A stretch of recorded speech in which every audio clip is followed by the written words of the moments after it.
Welcome to the Meet Me podcast, a podcast all about our multifaceted human nature and constant journey through self-discovery, with personal stories and insights around trauma, motherhood, relationships, spirituality, and individuality. I'm your host, Michelle Malik. Thanks for listening. Hey guys, welcome to another episode of the Meet Me podcast. As always, I'm your host, Michelle Malik, and through this podcast, I hope to encourage others to transform their trauma and experiences into more power, purpose, and connection.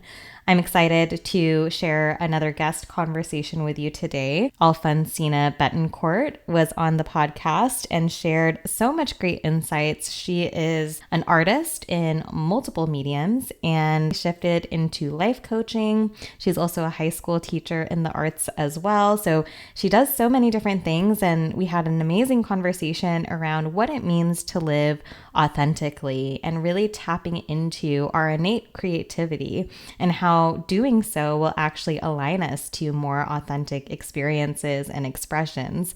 We also talked a little bit about her motherhood journey, being a mom of 3. Really loved how our conversation bounced around these different topics, but stayed consistent. Her mentality around authenticity being at the core of everything that she does. So I hope that you get something out of this one. Without further ado, let's go ahead and dive into it. Welcome to the Meet Me podcast. I am joined by Alfonsina. Thank you so much for having me. I'm so excited to have a conversation with you. I wanted to start by giving you the opportunity to introduce yourself. Tell us a little bit about who you are and what you do. Sure. So I'm Alfonsina Betancourt, and I wear a lot of different hats. I'm an artist and writer, so I've always been a creative person.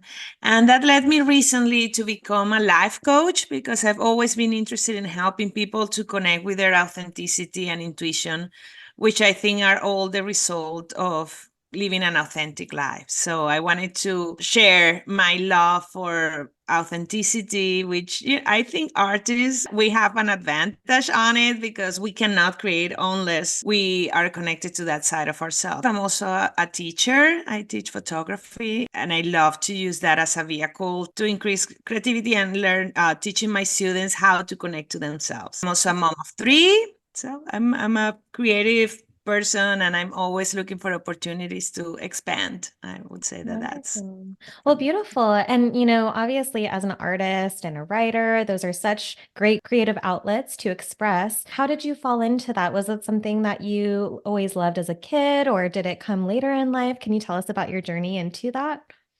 Well, I have a very vivid memory when I was 3 years old, which is kind of crazy, that my parents were both doctors. And I remember I was in the waiting room for my mom's private practice office, and I was talking to some of her patients, and they asked me, what do you want to be when you grow up? And I said, I want to be an artist and I want to write books. I had it very clear.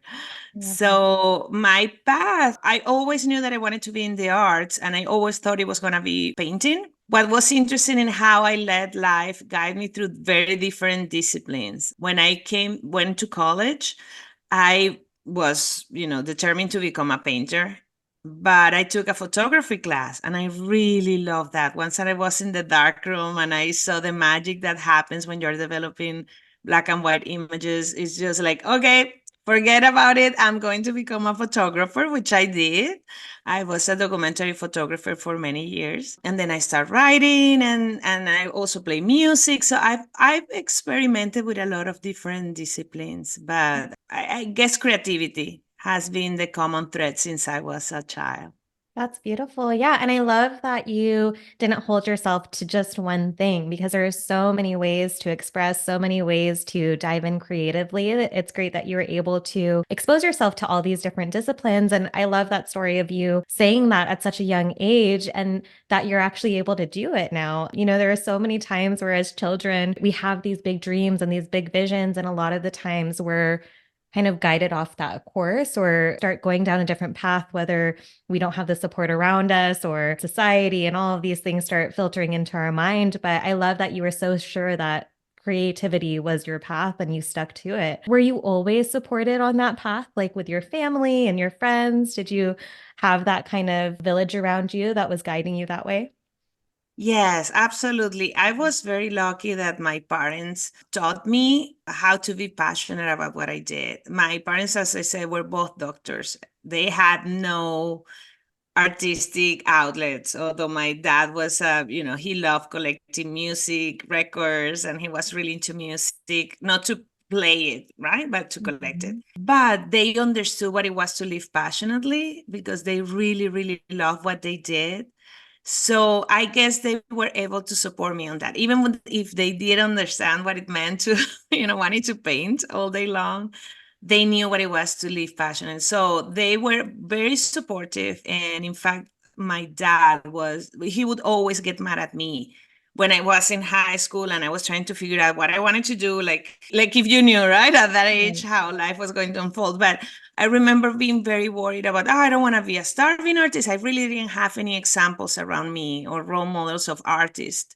And my dad would get mad at me every time I said, maybe I should take like a more conventional path and just do art as a hobby. He always insisted that I should follow my passion. So, which I did. So I'm very lucky that I Oh my did. gosh, that's amazing. And it's so great that they were able to support you in that, even though they didn't have that in them themselves. But again, that common thread of knowing what you want to do, following your heart and diving into your passion. Being a doctor, a lot of them come from that kind of path too, right? They just know that's something that they want to do. So it's great that they were able to find that commonality with you. And you touched a little bit on something I wanted to dive a little deeper in because living authentically, it can be really difficult when you don't have those frames of reference around you in terms of how you're creating. You didn't have artists to look after to say, oh, this is the direction I should go. So, how was that for you, kind of finding your place in all of that? And were you able to develop and find a community or guidance along your path? Well, I have to say that for many years I felt very isolated. If there is only one thing that I don't like about the artistic life is that you need time alone to create. So for many years I was creating on my own and I felt that need to belong to a community, which I didn't do until maybe when I was on my 30s. I actually, my life took a turn after doing photography for many years and I was doing very well, winning awards. It's like when you are on the right path, but Mhm. I felt that there was still kind of like an empty space inside me. And I decided to go back to painting just for the fun of it, just as a hobby. But as soon as I start painting, it just everything connected. And I think that that's when doing that full circle of going back to painting is when I actually connected to myself and everything made sense. So that's when I start making a community. I start painting with other artists every Friday. We would do open sketch. Everybody was doing their own thing, but just painting alongside other people really made me open up to the idea. It's like, this is so much better when we have a community. Oh my gosh, yes, everything is. I feel that's something I'm still finding right now. It can be a little isolating, like you said, just in general, when Yes. people don't fully understand and maybe they support you, but they don't really know what you're going through. And so that can be really tricky to navigate and finding your way. And so I love that it was able to come from full circle. You kind of took a break from it, explored another opportunity, which is just as artistic, with photography, but coming back to art as a hobby and then allowing it all to fulfill you in that way. Because I think too, like creativity, it doesn't have to look a certain way. I think it just has to feel good and feel like it's driven by, again, that passion, that vision that you have for yourself. So I love that. When you're looking at your art, whether it be photography, writing, or painting, where do you find your most inspiration now? Well, I think it has always been the same. It doesn't matter what the discipline. And this is when things start clicking, is when you find that common thread. For me, it's always a love on humanity. Like I love understanding how we operate and what makes us transcend and make us bigger, right? So even when I'm painting, I'm always very people oriented. So when I'm painting, I love doing portraits. When I'm taking photos, I love taking portraits of people and doing documentary about, groups of people so that I can understand how they live. And even my writing, it's very I would say spiritual, like it really explores the depth of humanity. So I think that's the common thread, and that's what always inspires me. Even if I'm taking a picture of a tree, I Mm. always imagine what kind of person would this be? What do the roots mean? What do the branches mean in terms of our humanity? So yeah. Yeah, and you mean so much to that because as humans, and you kind of touched on this as well, we're such multifaceted beings. We can do Yes. so many things and have access to so many different interests and still find that commonality again and being authentic to ourselves. So I love that that is like your main inspiration. And now kind of going into how it all ties together because being a mother is also something that is a huge part of your life, being a mother of three. I guess, how has your, artistic creativity journey sort of supported you in motherhood or vice versa? Yes. Well, I think, as I said before, I think as artists, we have an advantage because we're more very connected to ourselves. So I always strive to see my children as they are. If I can recognize that in myself, I certainly can recognize it in my children. And I'm not gonna say that it was always easy. I have three kids. So I have two girls, 24 and 21, and then an 8-year-old boy. So when my second daughter was 13, I got pregnant. So it's almost like I got that sense of raising another child with the wisdom of having raised the older ones. And I started very young. I had my first at 23. So I felt like we were growing together at the same time. I was still Mhm. a child, basically. So a lot of the things I had to figure it out and on the way. It's not a lot of mothers who wait a lot longer. I feel like they have found who they are. I was still on the search. Well, I don't think that search ever ends, right? Right. But at that moment, I think it was more, predominant in my life, that search. So I think being an artist and being creative allowed me the space to understand that my kids were who they are. I've never intended to plan my kids' path. I've been very open to let them show me who they are and what they are meant to do in this life. So I think the creative and I have to say creativity per se, it's it's part of our family. Like Mhm. this weekend we were all together. We were just in the living room, and one of my daughters playing the ukulele, the other is taking the guitar. We're just like everybody's doing something creative at the same time. So I'm glad that I was able to instill that love for creativity in my Yeah. children too. Yeah. Absolutely. And I think again, going back to your upbringing, I'm sure that is so helpful in how you raise your children, of just seeing your parents have such a different path in life, support yours, and being able to pass that down to the next generations. And obviously, like you talked about, having a child earlier in your 20s. I mean, I think about who I was at 23 Yeah. and don't even really recognize her. There is still some aspects, but I always Yeah. think like, oh my gosh, I couldn't imagine having a kid at that age Ah, because my in-laws were 23 when they first had my husband. And so I used to always think about that as well. Like, oh my God, I can't imagine having a kid when I'm 23. And so as you mentioned, there's still so much growing and learning that you have to do. And being a mother is tough work. So how, I guess, do you kind of not compare because obviously every child is going to be a unique relationship, but just in your experience as a mother, like what did that look like for you, at that early age, having your first kid into your second and then your third, which came at such a, there's so much space in between the second and third to where you probably transformed into a new version of yourself yet again, having your son. yes. Well, I have to say that for my oldest, I was always very aware that we were growing together. I Mhm. never intended this to be like I knew all the answers. It's like we were figuring it out together. With the third one, it was almost like part of the blessing is that I already have teenagers. I have a 15 and 13-year-old, and everybody's very afraid of, adolescents. And I felt like it was a great opportunity to fix the mistakes that we have done, like what we wanted to do different, and at the same time to enjoy it even more. And I felt like I really enjoy my kids. But with the third one, I had the perspective of seeing older kids. So, my daughter maybe was very picky when she was little, and she didn't want to eat, and all the stress is, oh, she need to have her veggies. And she grew up and it's fine. It's like they we were never very rigid in terms of routines, but is it worth it to be so rigid and so stressed about the little details?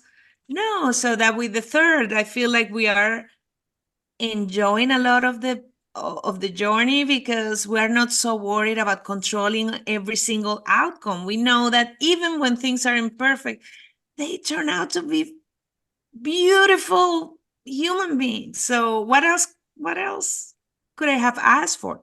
So that, released the expectation that I needed to control everything. And that's been a beautiful journey, for I think, for us as parents, and even for my older kids, to see how we are raising. Absolutely. I imagine it's probably a bit healing for them as well, getting to experience a baby at that age and Yes. help you and watch you, navigate through that while they're also reflecting on probably their upbringing and how there can be some improvements, but how they can also assist in the development of your son. And you talked to something that really struck a chord with me, because I realized, I'm on my first child and I know that I have been so strict in certain things of like what they eat and his nap schedule and all of these things. And I Yeah. I have that realization of like, I know it's because it's my first and I'm a little overly protective because I didn't know what I was doing, and I had to look at all these resources. But I always hear after your first, you kind of start to settle down a little bit, especially if you're raising kids. I'm sure you can relate to this with your second, raising kids kind of close in age. The older one is getting into trouble, the little one's Yeah. following right along. And so it's like, okay, whatever, I'm just going to let this happen. So I even recognize that within myself of like, I do sometimes look like, oh man, did I have to be so strict on these things? And did I miss out on some of the joy, like you said, and just the experience of watching them grow and develop into this person? Because like you said, regardless, they're going to be, if you're a good parent, you're going to have children who feel supported and loved. And that's really the most important part. Yeah.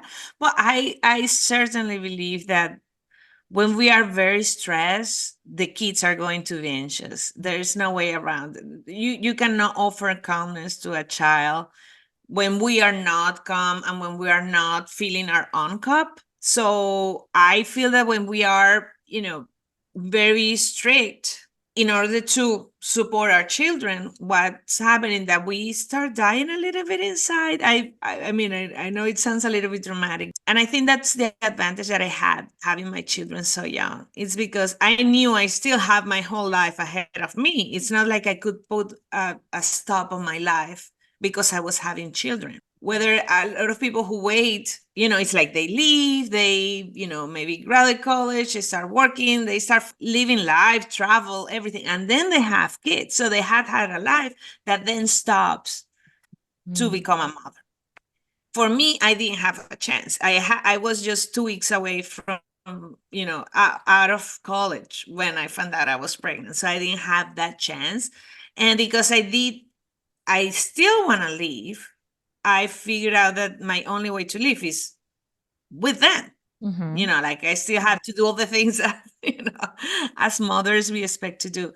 And that implied that I couldn't be that strict. Like, yeah, my kids went to bed a little bit later than most kids. Like, I love having people over and having parties. And yeah, my kids were there and they saw how we enjoy life with friends. So it's little stuff, but I feel that I think I'm proud of the way that living that example of living my own life Hmm. have made an impact on them. Yeah, absolutely. And I love that, you were just flexible because of your lifestyle and because of the things that you wanted to do. It's like, well, my kids are just going to come along for the ride because, Yeah. I have my destination I'm headed towards and now they're part of it. And obviously Yeah. they can develop on their own, but as young children, when they, don't know what they want to do yet and all of that, just exposing them to that world, I'm sure was so beautiful to experience on your side and including them in that.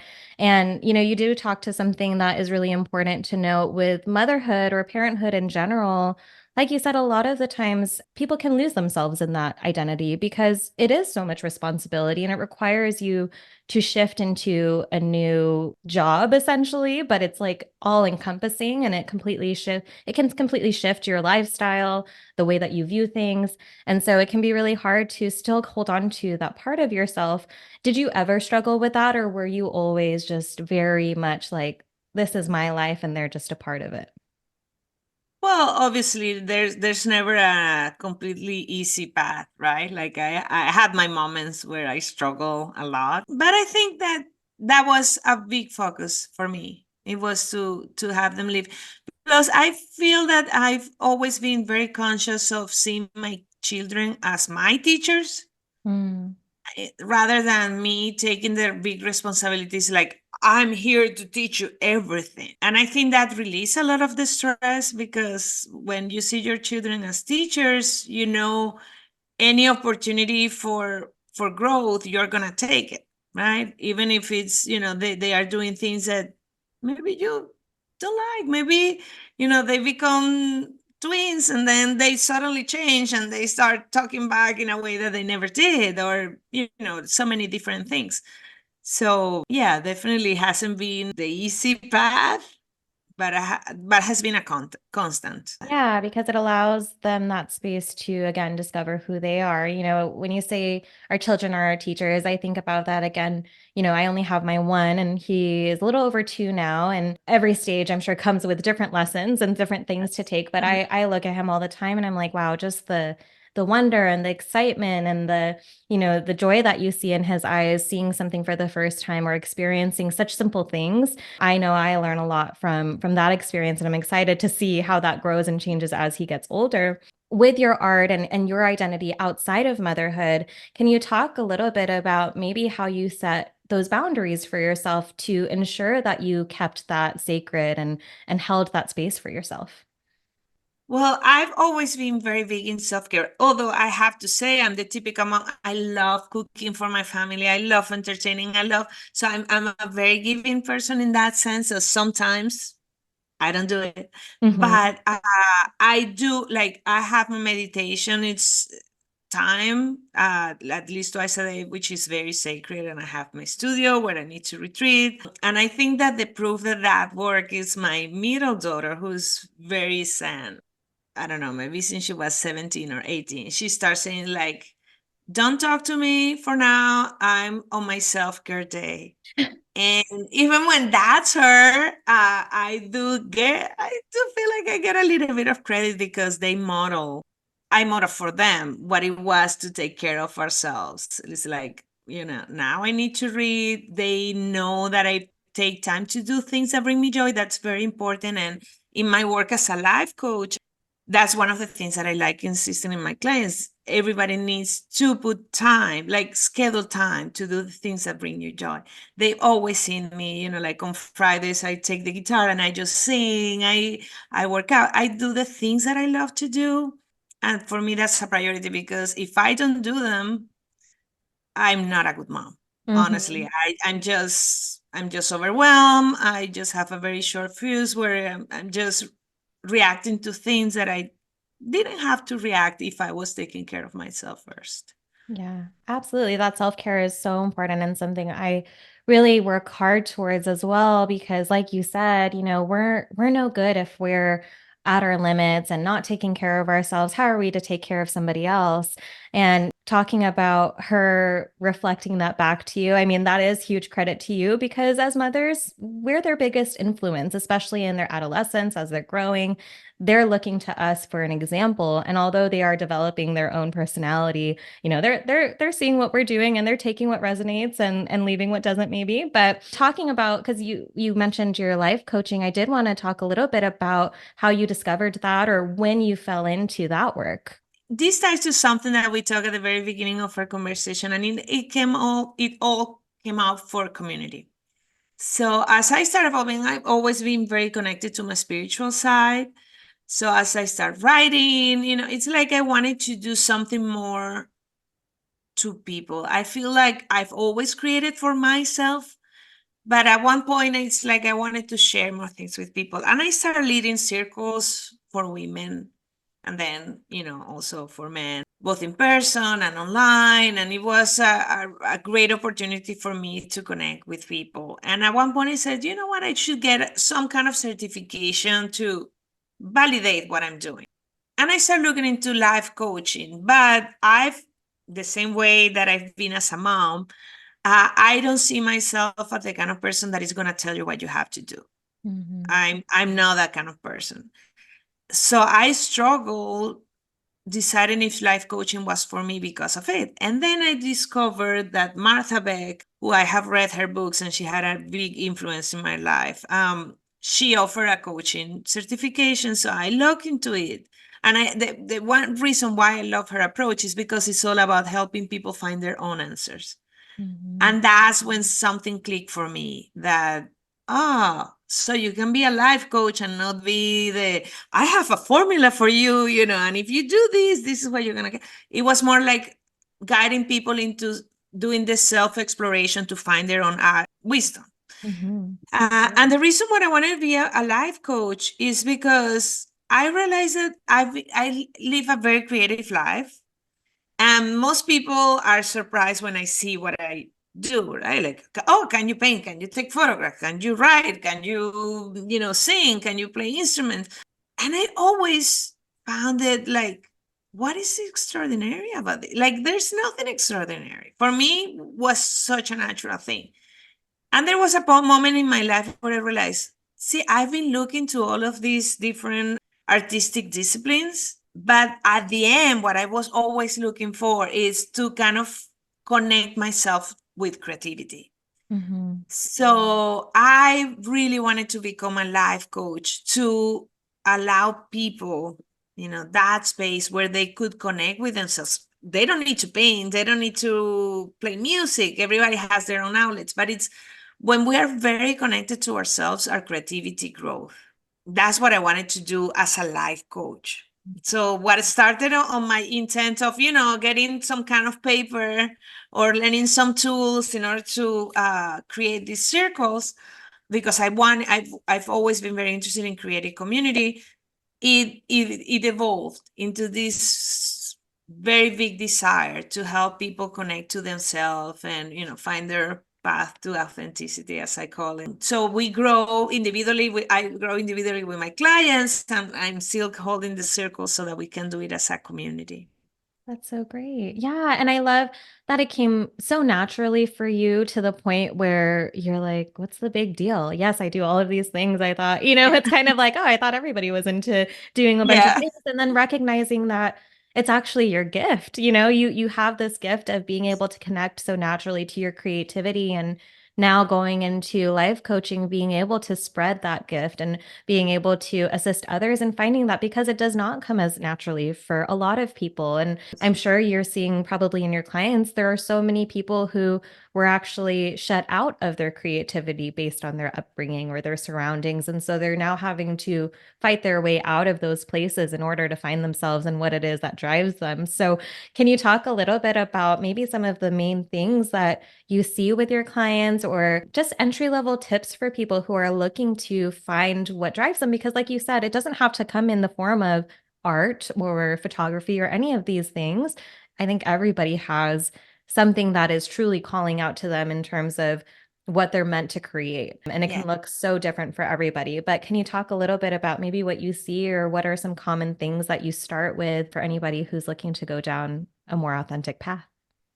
Yeah, there are definitely two things. So one is it has to do with connecting to our bodies. As I think the vehicles that I use in order to help people connect with themselves are creativity, and the second one is intuition. And I've also always been a very intuitive person, and I didn't realize that I'm intuitive because I'm very connected to my body. Like, I really can sense when something is off. I, I feel the vibes. Like, I really feel my body. Mhm. So I love helping my clients at the very beginning, doing something that it's called body compass, where it's actually learning to read our bodies. Because once we learn to read our bodies, we can access our intuition, and then we know when we are in the wrong path. It's almost like this criteria to know, this, This is not the But person, this is not the job, this is not, you need to change directions. But when we do it only from our heads, we tend to do a lot of mistakes because our heads love to confuse us. The body never lies. So I love connecting my clients to that tool so that they are there. And the second tool is, I think my specialty, there are all kind of life coaches. My specialty is when people come in the Wayfinder life coaching, which I studied with Martha Beck. We call it the transformation cycle. There is something called the cycle tool. Is if you when you have gone through a moment of, a catalytic event, something happens and you can now go back to your original version, right? If you think about Here's Journey or Disney movies, is when, the original life, it's over. There is a impending divorce. You get fired from your job. Something really big happens. We need to grieve that. My specialty is right after we grieve, there is this moment that in Wayfinder we call it cycle two, which is when we start dreaming what we really want to do. I love supporting my clients in that because a lot of people come after their life has been shaken by, big circumstances, either from the outside or their inner world just exploded and they know they cannot go back to who they were, and help them connect to what they really love to do. So one of the things that I love doing with my clients is have them imagine, if they didn't have any restrictions, what is that you really want? It doesn't mean that it's going to look exactly as you imagine, but what brings you joy? What is the thing that makes you feel alive? I'm surprised to see how many people are disconnected from that. They Mhm. don't know what makes them spark. No, Yeah. it's definitely a struggle. I think, especially in today's world where we're constantly berated with other people's passions, with social media and the news and celebrities. And so it can be hard for somebody who's in that stuck place or doesn't know themselves well enough because they're probably just referencing all the things that they're seeing and saying, like, oh, no, that's not it. So I must not have a thing. And really taking that time to say, if we just removed everything and you just looked at yourself and what it is that you love, like what would that be? I think that's such a powerful place to start because a lot of the times we just don't take the time to look at that or think about it. Absolutely. And that's the beauty of me, the blessing of having been a mom, is Mhm. because I feel that all those pieces, I call it the puzzle pieces of our purpose, are present in such a young, age. I knew it when I was 3. Most people cannot articulate when they are 3 what they want to do with their lives. But seeing my children and how their puzzle pieces are so particular had really helped me in my practice because I love bringing my clients back into their childhood. And it's like, what did you love to do when you were a child? Your purpose, all the pulses for your purpose were there. Yeah. So I felt very blessed that I got to experience it with my children, seeing their own puzzles. And now that I have adult children, seeing how that actually is reflecting on their own path today. So yeah, I always love bringing my clients back and ask them, how do you spend your time when you were children? What were your hobbies? And as we start growing up, and as I mentioned before, I felt like even when I was, finishing high school, I was in that path of, oh no, I have to choose something that is going to give me the money. Like we become very rational and we disconnect from our heart and our soul. So helping people connect to that is just so rewarding. When I see the light in their eyes of, whoa, I forgot how that felt. That makes me so happy. I'm sure that's probably the most fulfilling feeling to know that you had that impact too. And, I love that you talk about obviously your experience as a young girl, knowing right off the bat and being supported in that, and then getting to give that opportunity to your children as well. And now that you've watched them grow, especially the older ones, now that they're in adulthood, you can literally see firsthand how that impacted from their childhood, the things that sparked them then, and getting to see how it's blossomed into their adulthood, over the course of their lifetime and probably still obviously it never ends, right? We're always Yeah. developing, always shedding new skins and learning new things. And yeah, I think that's such an important piece too, because as children, we are such open channels for inspiration, creativity. And again, like I said, a lot of people, don't have that blessing of just knowing and being supported in that, and are often kind of told to go in a different direction, be kind of what you went through coming out of high school of like, well, that's not realistic, come on, like let's find something that you can make money off of and have a stable life out of. And so having to unlearn those things can be really difficult, I'm sure, for a lot of people. What do you say to those who, because I think the important piece to finding your authenticity and being a creative soul is like also knowing that it doesn't necessarily have to be your job. You don't necessarily have to make money off of it. And so finding that balance of like just finding the things that really fill you up. What do you say to those folks who are maybe like grabbing on too tight to it looking a certain way? Yeah. Well, I always go back to my own, personal experience. So when I got pregnant with my third child, it was a big surprise. And at that moment, I was painting a lot. I was showing at galleries. I was doing a lot of things. So for me, getting pregnant again meant like, oh, it's like my kids were teenagers. So the idea of having a baby was scary at the time. And one of those books that fall in your lap and it's like all you need to read to woof, open a door. I read Big Magic by Elizabeth Gilbert, and that I'm a big fan of. And that book talks a lot about how do we create just for the sake of creating. Mm. And that book liberated me to just create, because when you're a true creative person, it sounds super dramatic, but it's like you feel like you can't breathe if you're not creating. And when you are thinking about you need to create to sell, that's so constricting, right? Because that's making all the choices for you rather than you creating out of your authentic self. Mhm. When I read that book, it was like, you know what? Now that I'm going to have a baby, I'm just going to keep painting and writing just because I want to. What happened was I became the most productive person that I've been while I was pregnant and then when he was a baby. And I think it was just that liberation of don't worry so much about the end result. We get too attached. And it's almost like if you go to more spiritual practices, Buddhism, the not being attached to the final product is so liberating. So I go back to that, even with my students. I teach high school students now, and don't be attached to your work. Just create for the sake of creating. And then creativity becomes like this unlimited source when you are in that mindset. Yeah, absolutely. Like releasing the expectations, releasing the pressure of creating for anybody else or creating for any sort Yeah, of result. Again, such a tricky thing, but it's such an important place to guide people. So that way they're not, because like you said, once you start creating for all of these other reasons, it starts being less about who you are authentically and more about how can I do this for somebody else to approve of it, or how can I do this to get some sort of validation out of it, rather than just this is like my soul work essentially, right? Like I just want to yes, do it from the place of who I am authentically to myself.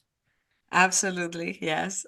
Yeah, such a beautiful mindset. And it is all mindset, right? Like, because I'm sure a lot of people can fall into, being pregnant when you're like at the peak of a certain project or something like that and being like, oh my gosh, what a burden. Now I have to start all over and I have to throw this all away. But kind of just breathing through it and being like, you know what?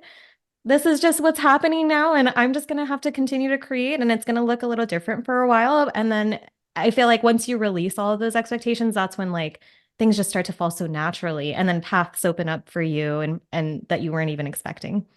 Absolutely. And I think that's one of the biggest blessing of having had my third child is that it reinforced an idea that I always had, but it proved that when you liberate the expectation of what the future should look like, the universe starts showering you with gifts. It's like all the doors start opening and everything start happening so much easier than when we are rigid in our expectations of how the path should look like. Yes, yes, absolutely. Well, so liberating. And I have absolutely loved hearing about your story and learning from your life of creativity and just inspiration, because I think that's something that we can all take away from, of just doing things because they feel good and doing things because they feel like a release and fulfillment for ourselves. So thank you so much for sharing all of that. I'd love to give you an opportunity to share where people can find you or how they can connect with you. Sure, thank you. So, my website is pathtoauthenticity.com. People can find me there, and there's all my social media. My handle is Alfonart, ALFON art, and that's where I put everything life coaching and art related. So, thank you so much for the opportunity and having this interesting conversation. Thank you so much, as always, for dedicating some time and energy into listening to this episode. If you enjoyed this episode or any of my previous episodes, please don't forget to rate, write a review, share, and subscribe to the podcast. Spread the word. It helps the podcast grow, and I'm so looking forward to some of the upcoming content. If you're looking for ways to connect with me, my website is meetmehealing.com. On there, you'll find everything in relation to the healing services that I provide for booking, as well as podcast information and some of the recent blog posts that I've just updated on there as well. You can also connect with me on Instagram or on Threads at meetme.michelle. I look forward to hearing from you and can't wait to share more with you so soon. Until then, bye.